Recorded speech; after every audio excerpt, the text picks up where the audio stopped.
Good morning बच्चों। Good morning sir. बहुत अच्छा। अब जाकर के लगा कि आज खाए हो। चलो स्टार्ट करते हैं। 2 दिन की गर्मी की छुट्टी के बाद मिले हैं। नहीं, 3 दिन हो गया। सैटरडे वार, संडे वार और मंडे वार। संडे वार को छुट्टी नहीं थी और मंडे वार को छुट्टी था। ये हाँ जी, छुट्टी नहीं था। अच्छा, लाइसेंसी छुट्टी था। अच्छा, अरे बाप रे, एगो लाइसेंसी होता है, एगो बिना लाइसेंसी होता है। हाँ देख लो, आज बिहार सरकार ने ये लाइसेंसी और नॉन लाइसेंसी वाला कंडीशन घोषित भी कर दिया है। ठीक है, पहले वो अभी इधर क्राइम की रेट जो है वो काफ़ी बढ़ गई है, तो उन्होंने कर दिया है कि जो लाइसेंसी बंदूक हैं जिनके घरों में, उनको साल में 50 से ज़्यादा गोलियां नहीं मिलेंगी खरीदने के लिए। पहले क्या होता था कि आप जितना मन करता था उतना खरीदते थे। ठीक है, तो वैसे ही लाइसेंसी तुम्हारा भी हो गया। ठीक है, संडे वार को छुट्टी। चलिए वापस आते हैं। देखिए, मेल रिप्रोडक्टिव सिस्टम को हमने कंप्लीट कर लिया है। ठीक है, और हम लोगों ने क्या करना है, फीमेल रिप्रोडक्टिव सिस्टम की शुरुआत करी है। ठीक है, तो यहाँ पर देखिए सबसे बड़ी बात यह है कि जैसे आपने मेल रिप्रोडक्टिव सिस्टम में प्राइमरी सेक्स ऑर्गन और सेकेंडरी सेक्स ऑर्गन की बात करी थी, वैसे ही फीमेल सेक्स ऑर्गन में भी आपके प्राइमरी सेक्स ऑर्गन और सेकेंडरी सेक्स ऑर्गन होंगे। ठीक है, प्राइमरी सेक्स ऑर्गन यहाँ पर यानी फीमेल के कंडीशन में क्या होंगे, वैसे सेक्स ऑर्गन जो गैमेट बनाते हैं। ठीक है, the organ which is responsible for the formation of gametes in female. और गैमेट फीमेल में जो बनाते हैं उसका नाम क्या है, ओवरी।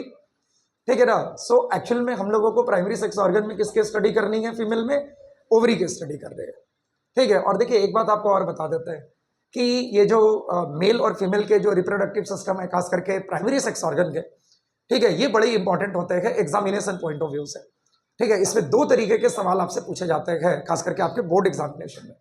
पहला कि आप से डायरेक्ट पूछा जाएगा, ड्रॉ डायग्राम या लेवल डायग्राम ऑफ टीएस और LS of testis and ovary. ठीक है, तो जनरली हम लोग यहाँ पर एलएस का इस्तेमाल करते हैं, LS of testis and LS of ovary का इस्तेमाल करते हैं, यानी लॉन्गिट्यूडिनल सेक्शन का इस्तेमाल करते हैं। ये बात समझ में आ रही है। और दूसरा एक और सवाल पूछा जाता है, वो होता है डिस्क्रिप्टिव ना, कुछ मतलब आपको आंसर करना होता है। ठीक है, उसमें डायरेक्ट पूछा जाता है कि what do you mean by primary sex organ, describe the human testis या describe the structure of human testis in detail.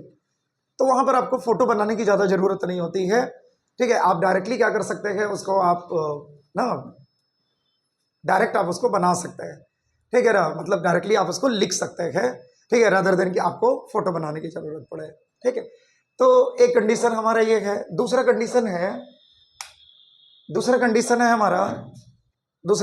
हमारा कि आप जब ओवरी की स्टडी करनी शुरू करते हैं, ठीक है, और आपने ये कहा कि a pair of ovary is present, सुनेंगे आप। ठीक है, a pair of ovary is present in the human female. जैसे मेल के कंडीशन में पेयर ऑफ टेस्टिस अवेलेबल होते हैं, वैसे ही फीमेल के कंडीशन में पेयर ऑफ ओवरी अवेलेबल है। ठीक है, लेकिन मेल और फीमेल में फिर एक डिफरेंस है। देखिए, मेल में प्राइमरी सेक्स ऑर्गन कहां प्रेजेंट होते थे, बॉडी से बाहर। ठीक है ना, एक्स्ट्रा एब्डोमिनल रीजन में।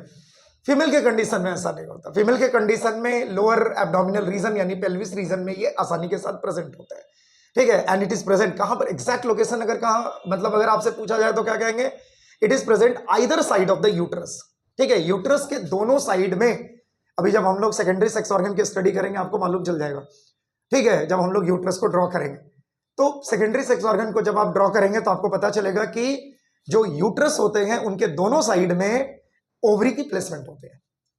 कोई दिक्कत?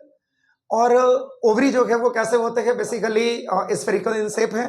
ठीक है, सॉलिड स्ट्रक्चर आपको नजर आएगा उसमें।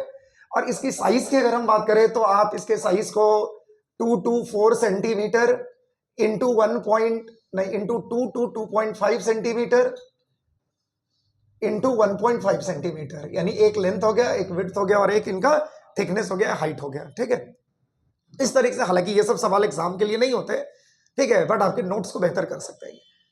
ठीक है, और देखिए सबसे बड़ी बात यह है कि ओवरी भी अपने पर्टिकुलर पॉइंट पर प्लेस्ड होगी।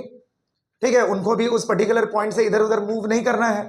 तो आप खुद सोच करके देखिए कि अगर ओवरी की प्लेसमेंट एब्डोमिनल रीजन में है तो एब्डोमिनल रीजन में उनको जोड़ करके रखने के लिए 2 जगह हैं। एक हिस्सा जो है वो एब्डोमिनल वॉल से जुड़ा हुआ है, ओवरी का एक हिस्सा जो है वो किससे जुड़ा हुआ है, यूट्रस के वॉल से, और दूसरा हिस्सा जो रहे वो कहाँ रहे, जो आपके एब्डोमिनल रीजन है उनके वॉल से जुड़ा रहे। समझ में आ रहा है ना? जैसे देखिए, अगर मान लीजिए ओवरी यहाँ पर अगर प्लेस है, एक साइड में यहाँ पर यूट्रस है और एक साइड में यहाँ पर एब्डोमेन है, तो उस कंडीशन में इसको एब्डोमिनल वॉल से भी जुड़ना है, ठीक है, और इसको यूट्रस के वॉल से भी जुड़ना है। समझ में आ रहा है ना? ताकि उनकी प्लेसमेंट जो है वो फिक्स रहे। और उस कंडीशन में देखिए यहां पर क्या होते हैं, टिश्यू से ये ज्वाइंट होते हैं। तो एक टिश्यू आपका किसके किसके बीच में है, ध्यान से समझिएगा, ओवरी के बीच में, और ये जो आपका लाइन आप देख रहे हैं ये किसकी लाइन है, ये आपकी एब्डोमेन की लाइन है। किसकी लाइन है ये? एब्डोमेन की लाइन है। सो एब्डोमिनल वॉल और ओवरी के बीच में जो अरेंजमेंट है, जो उनकी अटैचमेंट है, वो किसके थ्रू होती है? एक स्पेसिफिक टाइप के लिगामेंटस टिश्यूज के थ्रू होती है, जिसको हम लोग क्या कहते हैं? मीसोवेरियम कहते हैं, ठीक है। So a ligamentous tissue which is responsible for the joining of abdominal wall to the ovarian wall is known as what? Mesovarium. ये बात समझ में आ रहा है? और दूसरे साइड में ओवरी किससे जुड़े हुए हैं भाई? तो दूसरे साइड में ओवरी जुड़े हुए हैं, देखिए इसको हम लोग क्या कह रहे हैं? यूट्रस, यानी यूट्रस के वॉल से जुड़े हुए हैं। सो यूट्रस के वॉल से जो ये जुड़ते हैं उसको हम लोग क्या कहते हैं? इस पर्टिकुलर जो लिगामेंट्स, ये जो लिगामेंटस टिश्यू होते हैं, इनको हम लोग कहते हैं ओवरियल लिगामेंट। क्या कहते हैं आप इसको? ओवरियल लिगामेंट कहते हैं। सो दोनों चीजें हो गई, ठीक है। अगर कोई पूछेगा कि एब्डोमेन से अगर इनकी अटैचमेंट होती है तो वो किसके थ्रू होती है? सो एब्डोमेन के थ्रू अगर इनकी अटैचमेंट होती है तो वो एक स्पेसिफिक लिगामेंटस टिश्यूज के थ्रू होती है, जिसको हम लोग क्या कहते हैं? जिसको हम लोग कहते हैं मीसोवेरियम। ये ऑलरेडी आपका मेंशन किया हुआ है इस फिगर में। और दूसरा जो है वो क्या है? दूसरा जो है वो है आपका यूट्रस के वॉल के साथ ओवरी की अटैचमेंट होती है, उस रीजन को हम लोग क्या कहते हैं? ओवरियन लिगामेंट कहते हैं। ये एकदम प्राइमरी कंडीशन है, समझ में आ रहा है? यही चीज जो है वो आपको जानना है। मतलब ऐसे एग्जाम के फॉर्म में तो ये ऐसे नहीं पूछे जाते, बट हाँ, अगर आप कभी किसी बड़े एग्जाम में बैठेंगे तो वहां पर आपसे दो तरीके के सवाल पैसे पूछे जा सकते हैं। एक तो असर्शन रीजन, असर्शन रीजन में तो कुछ भी पूछा जा सकता है, ठीक है, उनको केवल लाइन बनाना है, ठीक है। और दूसरा जो है वो क्या है आपका? दूसरा जो है वो है आपके पास ये, ठीक है, कि आपसे सीधे सीधे सवाल कर लिए जाते हैं स्टेटमेंट से, ठीक है। Which of the following statement about the attachment of ovary is correct या इनकरेक्ट, ठीक है। और इससे आसान सवाल आपको नहीं मिलते। ये नहीं पूछा जाएगा कि which ligamentous tissue is responsible for the attachment of abdominal wall to the ovary, ये नहीं पूछा जाएगा। समझ में आ रहा है ना? तो क्वेश्चन के लेवल धीरे धीरे बढ़ते जा रहे हैं अपने हिसाब से। देख रहे हो ना, 2016-17 के बाद से सबसे टफ क्वेश्चन है इस बार नीट में। सीयूईटी के भी क्वेश्चन ठीक ठाक रहे इस बार, ठीक है। जो अभी सीयूईटी दे रहे हैं, जो चल रहे हैं, उस कंडीशन में आप जाकर के पता कीजिए, उनके सीयूईटी के एग्जाम जो है वो भी अच्छे खासे पैटर्न पर इस बार चल रहे हैं, ठीक है। तो इस बार सब कुछ जो है वो विचित्र तरीके से चल रहा है, ठीक है। सीबीएसई के एग्जाम जो 12 बोर्ड थे उनका भी कुछ ऐसा ही रवैया रहा, ठीक है। बिहार बोर्ड में बायोलॉजी का पेपर लगभग टफ आया, ठीक है। तो टफनेस ऑफ एग्जामिनेशन जो है वो इसलिए भी हो जाते हैं क्योंकि उनको ये भी चेक करना होता है कि बच्चे सच में पढ़ाई कर रहे हैं कि नहीं कर रहे हैं, ठीक है। वो क्या करते हैं? वो पूरा पैटर्न घुमा देते हैं, ठीक है। पिछले साल तक रिप्रोडक्शन और जेनेटिक्स से सबसे ज्यादा पूछे जाने वाले सवाल वाले यूनिट थे ये सब, से लेकर के इस बार लास्ट के 2 यूनिट जो थे वो सबसे इंपॉर्टेंट हो गए। इकोसिस्टम इकोलॉजी से बहुत सारे सवाल हुए, एप्लीकेशन ऑफ बायोलॉजी से बहुत सवाल हुए, ठीक है। और जेनेटिक्स और रिप्रोडक्शन ने इस बार आपको धूल चटा दिया एकदम से, ठीक है। सवाल ही नहीं थे एकदम, मतलब बहुत कम सवाल।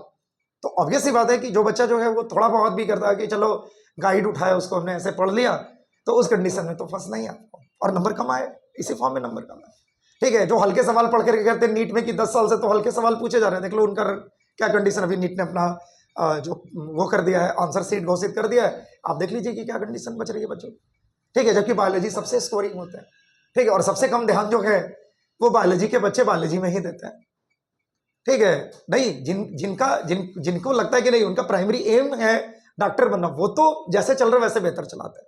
बट जिनको लगता है कि नहीं कुछ भी कर लेंगे, ठीक है, वाले जो बच्चे हैं ना, उनके साथ सबसे बड़ी समस्या है, वो ना इधर के ना उधर के। खैर वापस आइए, देखिए अब ये आपका ओवरी का एक एलएस बना हुआ है, और उस ओवरी के एलएस में आपको क्या करना है? आप जब उसकी स्टडी करने के लिए जाएंगे, यानी हमने जब ओवरी की लॉन्गिट्यूडिनल सेक्शन कटिंग करी, तो हमने जो पाया वो वाली चीजें जो है वो हम लोग यहां पर मेंशन कर रहे हैं। देखिए आउटर मोस्ट कवरिंग, ठीक है ना, ये किस चीज से बनी हुई है? तो एक तो कैप्सूल है और दूसरा क्या है आपका? ट्यूनिका एल्बुजिनिया है, ठीक है। इनर में क्या प्रेजेंट होते हैं, ट्यूनिका एल्बुजिनिया प्रेजेंट होते हैं। ऊपर में क्या प्रेजेंट होते हैं, कैप्सूल प्रेजेंट होते हैं। ठीक है। ये जो वॉल है, जो ओवरियन वॉल है, it is internally lined by germinal epithelium. ठीक है। और चारों तरफ से ये किससे घिरे हुए होते हैं, जर्मिनल इपिथेलियम से घिरे हुए। अब देखिए जर्मिनल इपिथेलियम जो होते हैं इनके पास क्या प्रेजेंट होते हैं, जर्म सेल्स। ठीक है। और ये जो जर्म सेल्स होते हैं ये कौन से हैं, तो इनको हम लोग कहते हैं एग मदर सेल। तो इन्होंने क्या करके बनाया हुआ है, इन्होंने क्या करके रखा हुआ है, तो देखिए यहां पर एक टर्म हम लोगों ने यूज किया है, और वो टर्म देखिए क्या है, ये ट्यूब, या इसी को हम लोग कहेंगे क्या, एक नेस्ट। ठीक है। एक ट्यूब पहले बनते हैं, फिर एक नेस्ट बनते हैं, घोंसले, और उसी में क्या प्रेजेंट होते हैं, प्राइमोडियल फॉलिकल्स प्रेजेंट होते हैं। Large number of primordial follicles are available. अब ये प्राइमोडियल फॉलिकल्स जो होते हैं इनकी कन्वर्जन शुरू होती है। देखिए आपके पास एक हार्मोन है, उस और हालांकि यहां पर इसका जिक्र जरूरी नहीं है, लेकिन फिर भी जान लीजिए, एक हार्मोन है जिसका नाम है एफएसएच। नाम सुने हो ना, फॉलिकुलर स्टिमुलेटिंग हार्मोन। और ये हार्मोन जो होते हैं ये डिसाइड करते हैं फॉलिकुलर चेंजेस को, उनके डिवीजन को।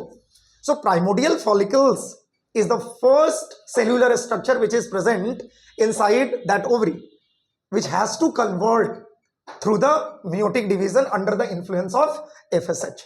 सो एफएसएच के इन्फ्लुएंस में इसको क्या करना है, अपने आप को कन्वर्ट करना है, और क्या बनाना शुरू करना है। तो देखिए प्राइमोडियल फॉलिकल बनते हैं, उससे कन्वर्ट होते हैं प्राइमरी फॉलिकल में, प्राइमरी फॉलिकल कन्वर्ट होते हैं सेकेंडरी फॉलिकल में, सेकेंडरी फॉलिकल कन्वर्ट होते हैं टर्शियरी फॉलिकल में, एंड देन टर्शियरी फॉलिकल जो होते हैं वो क्या क्या क्या बनाते हैं, ग्राफियन फॉलिकल बनाते हैं, that is the mature Graafian follicle. ठीक है। एक सॉलिड स्फेरिकल स्ट्रक्चर है which is about 2.5 centimetre in diameter. सबसे ज्यादा सवाल ग्राफियन फॉलिकल के आसपास से ही पूछा जाता है। एनाटॉमी ऑफ ओवरी में सबसे ज्यादा जो सवाल है वो इसी से पूछा जाता है। दूसरा देखिए एक बात और समझिए, प्राइमोडियल फॉलिकल्स इतने ज्यादा बनते हैं। देखिए एक्चुअली अभी जब आप oogenesis पढ़ेंगे तो आपसे एक सवाल किया जाता है कि which of the following process in biological system, ठीक है, which is considered as most wasteful. ठीक है। बायोलॉजिकल प्रोसेसेस में जो सबसे वेस्टफुल प्रोसेस होता है वो कौन है, मालूम है आप लोगों को? सबसे वेस्टफुल प्रोसेस, वेस्टफुल समझते हैं ना, जिसमें सबसे ज्यादा वेस्टेज होता है। ठीक है। और ये है आपका oogenesis। ठीक है। एग बनने की जो प्रक्रिया है फीमेल में, ये सबसे बड़ी वेस्टफुल प्रोसेस मानी जाती है। क्यों मानी जाती है? इसलिए क्योंकि जितने अमाउंट में प्राइमोडियल फॉलिकल्स बनते हैं, ठीक है, उसके बहुत ही कम अमाउंट में secondary oocyte, that is the egg का फॉर्मेशन होता है। और उसमें भी देखिए सेकेंडरी oocyte से ही कन्वर्जन होती है एग की बाय द सेकेंड मियोसिस, जिसको आप मियोसिस 2 कहते हैं। और वो एग तो गिने चुने होते हैं, क्योंकि जब तक स्पर्म नहीं मिलेगा तब तक एग जो है, जिसको आप राइप एग कहते हो या जिसको आप मैच्योर एग कहते हो, मियोसिस सेकंड के बाद जो बनते हैं, जो फुल्ली फ्लेज्ड होते हैं इस मैटर के लिए कि वो स्पर्म के साथ क्या कर सकते हैं, खुद को फ्यूज करा सकते हैं, उनकी संख्या तो निर्धारित है, उनकी संख्या तो फिक्स है। क्योंकि जितनी बार रिप्रोडक्टिव एबिलिटी है, जितनी बार रिप्रोडक्टिव एक्टिविटी होगी, ठीक है, उनमें से कुछ ही ऐसे स्पर्म होंगे जो जाकर के फ्यूजन के प्रोसेस में पार्टिसिपेट करेंगे टू द एग। नहीं तो ज्यादातर एग जो है वो तो बर्बाद ही हो रहे हैं आपके पास। तो कुछ तो सेकेंडरी oocyte के फॉर्म में बर्बाद हो रहे हैं, कुछ अगर प्रेगनेंसी मेंटेन नहीं हो रही है तो एग बनते जरूर है, लेकिन एग के फॉर्म में वो खत्म हो जाते हैं। समझ में आ रहा है ना? तो जो फर्टिलाइज करता है एग, केवल वही जो है वो यूजफुल एग, बाकी कोई भी एग जो है वो फीमेल के अंदर यूजफुल नहीं है, चाहे वो सेकेंडरी oocyte के फॉर्म में हो, चाहे नॉर्मल एग के फॉर्म में। तो इसके बारे में हम लोग डिस्कशन करेंगे, इसका बड़ा मजेदार डिस्कशन है। ठीक है। इसके बारे में, इसको हम लोग कहते हैं एट्रेसिया। एट्रेसिया से शुरू करेंगे और आगे हम सारे प्रोसेसेस को चेक करेंगे इसमें।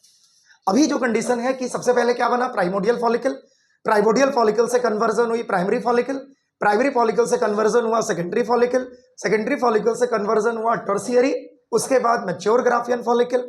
मैच्योर ग्राफियन फॉलिकल जो होते हैं ये 2.5 सेंटीमीटर के एक स्फेरिकल स्ट्रक्चर है which is solid in nature, क्योंकि बहुत ज्यादा अमाउंट में फॉलिकुलर सेल्स अवेलेबल होते हैं इनके अंदर में, और इनके बीच में खाली जगह होती है। ठीक है। इनके बीच में एक स्पेस होता है और उस स्पेस का नाम है, देखिए उस स्पेस को हम लोग कहते हैं एंट्रम। उस स्पेस को हम लोग क्या कहते हैं, एंट्रम कहते हैं। और इसी स्पेस के अंदर क्या प्रेजेंट होते हैं, सेकेंडरी oocyte प्रेजेंट होता है। क्या प्रेजेंट होते हैं, सेकेंडरी oocyte। तो देखिए यहां पर आप चेक कीजिए, देखिए ये है आपका मैच्योर ग्राफियन फॉलिकल, ध्यान दीजिएगा, ये क्या है आपका मैच्योर ग्राफियन फॉलिकल है। और ये मैच्योर ग्राफियन फॉलिकल जो है वो एक सर्टेन लिमिट ऑफ टाइम के बाद ब्रेक करेगा, क्योंकि जब मैच्योरिटी हो जाएगी तो इट हैज टू बी ना, it has to break down. तो ये क्या करना है, इनको ब्रेक होना ही है। तो जब ये ब्रेक करते हैं, देख लीजिए क्या लिखा हुआ है, रप्चर्ड ग्राफियन फॉलिकल। ठीक है, यानी कि ये कंप्लीटली ब्रेक कर गए, ये रप्चर कर गए। और रप्चर करे तो इन्होंने क्या निकाल दिया, देखिए इन्होंने क्या निकाल दिया, सेकेंडरी oocyte। और सेकेंडरी oocyte oogenesis की प्रोसेस पढ़ेंगे तो सेकेंडरी oocyte तब बनते हैं जब there is a meiosis 1 only. जैसे जब आप मियोसिस करेंगे तभी तो पूरा गैमेट बनेगा ना। और मियोसिस के 2 फेजेस हैं, मियोसिस 1 और मियोसिस 2। तो मियोसिस 1 तक होकर के ये सेकेंडरी oocyte बनाते हैं। और सेकेंडरी oocyte जो है वो रिलीज होते हैं बाहर ओवरी से, उसको पिक किया जाता है। ठीक है, अभी आप पढ़ेंगे फेलोपियन ट्यूब के डिफरेंट पार्ट। ठीक है, फिम्बरी उसको कैच करती है और उसको इंटरनल रीजन में भेज देती है, एम्पुलरी स्थामिक जंक्शन पर। और यहां पर जाकर के वो वेट करते हैं फॉर द स्पर्म। अगर उनको स्पर्म का सिग्नल मिलेगा, देखिए अगर सेकेंडरी oocyte को स्पर्म का सिग्नल मिलेगा तो क्या करेंगे वो, तब वो मियोसिस सेकंड में जाएंगे और तब जाकर के वो एक का फॉर्मेशन करेंगे। और अगर उनको स्पर्म का सिग्नल नहीं मिलेगा, इसका मतलब ये हुआ कि वो किसी भी हाल में सेकेंडरी oocyte से अपने आप को एग में कन्वर्ट नहीं करेंगे। इसका मतलब मियोसिस सेकंड नेवर हैपेंड। यहां से भी सवाल निकल करके आते हैं। ठीक है, और ये भी सवाल बड़े इंपॉर्टेंट सवालों में से एक है। यहां से सवाल आपको अलग अलग तरीके से मिलेंगे। जब आप कभी नीट की क्वेश्चंस को अगर बनाना सीखेंगे तो वहां पर आपको ऐसा सवाल मिल जाएगा। समझ में आ रहा है? तो सवाल सब यहीं से आते हैं, कहीं दूसरी जगह के सवाल नहीं होते। बस वो लाइंस आपको पकड़ना है कि कौन से लाइंस आपके लिए सबसे ज्यादा इंपॉर्टेंट है। ठीक है, उनका तो काम है। तो एक लाइन उनको अगर मिल गया तो उससे वो 5 अलग अलग तरीके के सवाल बना देंगे। ठीक है, क्योंकि एक बार एग्जाम खत्म होता है और जितने भी बड़े, ठीक है ना, लोग होते हैं जो इस फील्ड में हैं, उन सबको वो चला जाता है कि भाई अब आप क्वेश्चन तैयार करके और ना क्वेश्चन को भेजिए सीबीएसई को, एनटीए को भेजिए, और तब जाकर के वो क्वेश्चन के पैकेज मिलते हैं। ठीक है, वो क्वेश्चन के पैकेज बनाए जाते हैं, तब जाकर के अलग अलग फॉर्म में क्वेश्चन छापे जाते हैं। ठीक है, कोशिश ये भी रहता है जनरली एनटीए की तरफ से कि क्वेश्चन को हम लोग क्या करें, जैसे चूंकि बहुत सारे पेपर्स बनते हैं तो उस कंडीशन में वो कोशिश करते हैं कि हम उनको बैलेंस फॉर्म में रखें। ठीक है, और उस बैलेंसिंग को वो मेंटेन करके चलते हैं। तो ऐसा नहीं होता कि किसी पेपर में बहुत भारी आ गया, किसी में बहुत हल्का आ गया, नहीं। हाँ, क्वेश्चन में थोड़े बहुत बदलाव जरूर होते हैं, लेकिन वो बदलाव नंबरिंग के होंगे, ऑप्शंस के होंगे, या अगर कुछ अलग क्वेश्चन भी होंगे तो उसी लेवल पर होंगे जैसे पहला वाला क्वेश्चन दूसरे उसमें दिया गया था। तो आपको केवल लाइंस चेक करने हैं। अगर आपको लाइंस पता है तो आप बड़े आराम से उन क्वेश्चंस को बना सकते हैं, कोई बहुत भारी नहीं होता। ठीक है ना, आप बायोलॉजी पढ़िए, एक बार एनसीईआरटी पढ़िए, एक बार क्वेश्चंस बनाइए, उसके बाद देखिए कि आपसे कितने क्वेश्चन बन पा रहे हैं। ठीक है, आपको अपने आप पता चल जाएगा, आपको अपने आप अंदाजा हो जाएगा कि कितने % क्वेश्चन आप बना सकते हैं। ठीक है, खैर वापस आइए। ठीक है, गर्मी लग रही है। अच्छा एक बात बताओ, गर्मी भी तुम्ही ने मांगी, ठीक है, सर्दी भी तुम ही मांग रहे हो। अरे तेरी, ये तो मैं पोएट बन गया। नहीं, अच्छा एक बात बताओ, जब बहुत ठंड होती है तो तुम भगवान से क्या मनाते हो? भगवान थोड़ी गर्मी मनाते ना हम लोग, थोड़ा सा गर्मी हो जाता है, ये कोहरा गिर रहा है तो ये हो रहा है तो वो हो रहा है, करते हैं ना हम लोग। ठीक है, अच्छा भगवान का एक नियम है, भगवान जब भी सुनता है, कहते हो ना भगवान के घर में देर है अंधेर नहीं। तो भगवान जब भी सुनते हैं तो देर से सुनते हैं। अब तुम मनाते हो दिसंबर जनवरी में, भगवान को सुनते सुनते लग जाता है मार्च। ठीक है, तो जब मार्च आता है तो भगवान कहते हैं तथास्तु। अब यहां से गर्मी की शुरुआत हो गई। अब गर्मी की शुरुआत हो गई तो मार्च में तुम्हें गर्मी कम लगती है तो तुम फिर भगवान से उस समय नहीं मनाते। ठीक है, एक्चुअल में अब मनाते हो कब? मई के महीने से शुरू करते हो, भगवान थोड़ा ठंडा। भगवान कहते हैं फिर 1-2 महीने के बाद तथास्तु। ठीक है, तो कहते हैं कि ऐसा नहीं करेंगे, ठंडा डायरेक्टली नहीं गिराएंगे, नहीं तो तुम बिगड़ जाओगे। तो ऐसा करते थोड़ा बरसात करा देते हैं पहले। ठीक है, फिर तुम बरसात से भी एकदम परेशान हो जाते हो तो कहते हैं कि चलो आगे बढ़ते हैं, चलो अब तुमको हम ठंडा दे रहे हैं।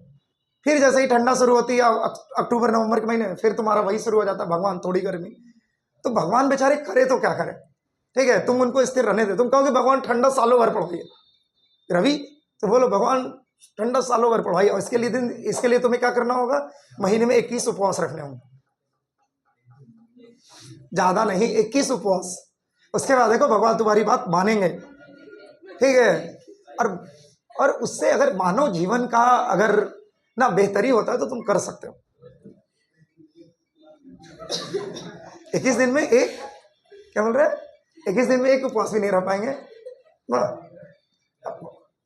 कोई नहीं, अपने आप ठंडा जाओगे। ठीक है, मरे हुए व्यक्ति जो होते हैं वो ठंडे ही होते हैं। ठीक है, तो फिर हो गया ठंडा। चलिए वापस आते हैं। तो भगवान से मनाइए, मिलेगा टेंशन नहीं लो। चलिए, तो यहां पर हम लोगों ने क्या कर दिया, देखिए अब एक बात और सीखिए जो बड़ा इंपॉर्टेंट है आपके बोर्ड एग्जाम के लिए 1 नंबर में। जब ग्राफियन फॉलिकल ब्रेक करते हैं तो it is divided into 2 parts, 2 part में ये डिवाइड करते हैं। और देखिए दोनों पार्ट का नाम यहां पर लिखा हुआ है। पहला जो हिस्सा ये ब्रेक करता है उसको हम लोग कहां, ये देखिए इसको हम लोग क्या कहते हैं, कॉर्पस लुटियम कहते हैं, ठीक है। और दूसरा जो हिस्सा होता है इसको हम लोग क्या कहते हैं, कॉर्पस एल्बिकन्स कहते हैं। तो एक्चुअल में क्या होता है कि ग्राफियन फॉलिकल यानी mature Graafian follicle breaks into 2 parts या रप्चर्ड इनटू 2 डिफरेंट पार्ट्स, ठीक है। One is known as what, क्या कहते हैं आप इसको आप कहते हैं कॉर्पस लुटियम, और दूसरा जो होता है उसको हम लोग कहते हैं कॉर्पस एल्बिकन्स। देखिए कॉर्पस लुटियम जिसकी कलर जो होती है वो येलो होती है, ठीक है। कॉर्पस लुटियम की कलर कैसी होती है बच्चों, येलो, इसीलिए इसको हम लोग येलो बॉडी भी कहते हैं, येलो बॉडी भी कहते हैं, ठीक है। जबकि कॉर्पस एल्बिकन्स जो होते हैं इनकी कलर कैसी होती है, इनकी कलर होती है व्हाइट, इसीलिए हम लोग इनको क्या कहते हैं, व्हाइट बॉडी भी कहते हैं। हालांकि कॉर्पस एल्बिकन्स बहुत इंपॉर्टेंट नहीं है लेकिन कॉर्पस ल्यूटियम बहुत इंपॉर्टेंट है। और ये क्या करते हैं, ये 2 अलग अलग तरीके के हार्मोन को रिलीज करते हैं, ठीक है ना। ये 2 अलग अलग किस्म के हार्मोन को रिलीज करते हैं और उन हार्मोन्स का नाम क्या है, एक का नाम है एस्ट्रोजन, एक का नाम है एस्ट्रोजन और दूसरे का नाम है प्रोजेस्टेरॉन,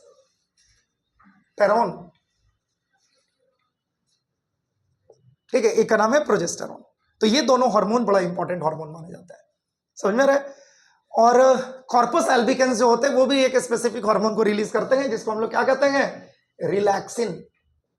चाइल्ड बर्थ के दौरान रिलैक्सिन का बड़ा इंपॉर्टेंट यूज है, ठीक है। जब चाइल्ड बर्थ होते हैं तो रिलैक्सिन क्या करते हैं, रिलैक्सिन जो होते हैं वो एग्जैक्टली रिस्पॉन्सिबल होते हैं डायलेशन ऑफ या रिलैक्सेशन ऑफ स्मूथ मसल्स, ठीक है, present in the vaginal region, ठीक है। तो एक्सटर्नल जेनिटलिया और वेजाइनल रीजन में जितने भी स्मूथ मसल्स होते हैं उनको ये रिलैक्स करते हैं सो दैट कि चाइल्ड बर्थ जो है वो बेहतर तरीके से यानी पार्चुरेशन की प्रोसेस बेहतर तरीके से हो सके, ठीक है। अदरवाइज प्रोजेस्टेरॉन और एस्ट्रोजन का तो कंडीशंस आपको आगे पढ़ना भी है।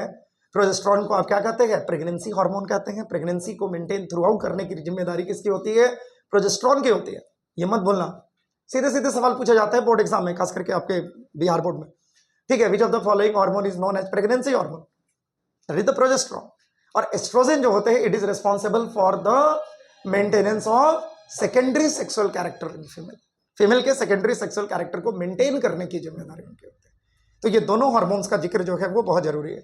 रिलैक्सिन भी बता दिया, relaxation of smooth muscle during the time of child birth और पार्सुलेशन।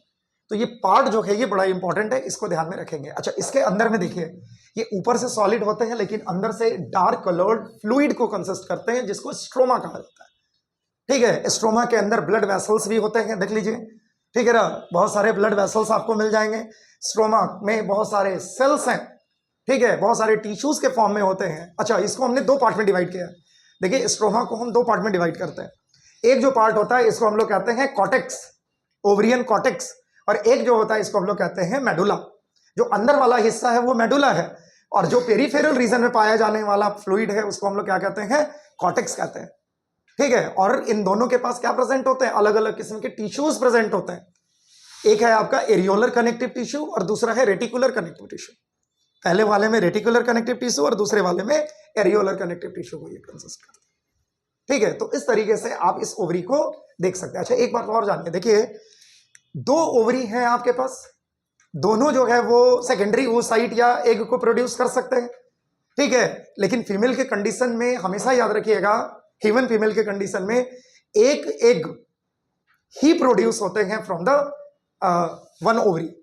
इसका मतलब ये हुआ कि एक टाइम में एक ही ओवरी फंक्शनल माने जाता है, ठीक है। दोनों ओवरी जो है वो एक बार में फंक्शनल नहीं होते। It is the rarest condition that 2 ovary become functional, ठीक है ना। तो महीने में एक बार फंक्शनलिटी होती है, एक बार में एक ओवरी जो होते हैं वो फंक्शनल होते हैं, सेकेंडरी oocyte को रिलीज करते हैं।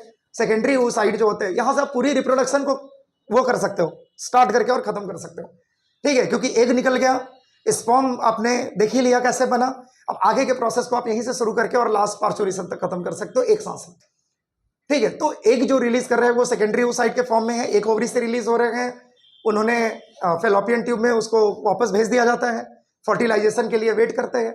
तो एक टाइम में एक ओवरी, और जिस साइड का ओवरी फंक्शनल है, उसी साइड का फेलोपियन ट्यूब भी फंक्शनल है। समझ में आ रही है मेरी बात? और दूसरे साइड की कंडीशन जो होती है, जब दूसरे साइड के ओवरी फंक्शनल होते हैं तो दूसरे साइड का फेलोपियन ट्यूब फंक्शनल होता है। तो दोनों बारी बारी से, अच्छा इसका भी कोई नियम नहीं है, ये मत समझ रहा है कि एक महीने में ये ओवरी तो दूसरे महीने में ये ओवरी, ये भी ऐसा कोई कॉन्सेप्ट नहीं आपके पास।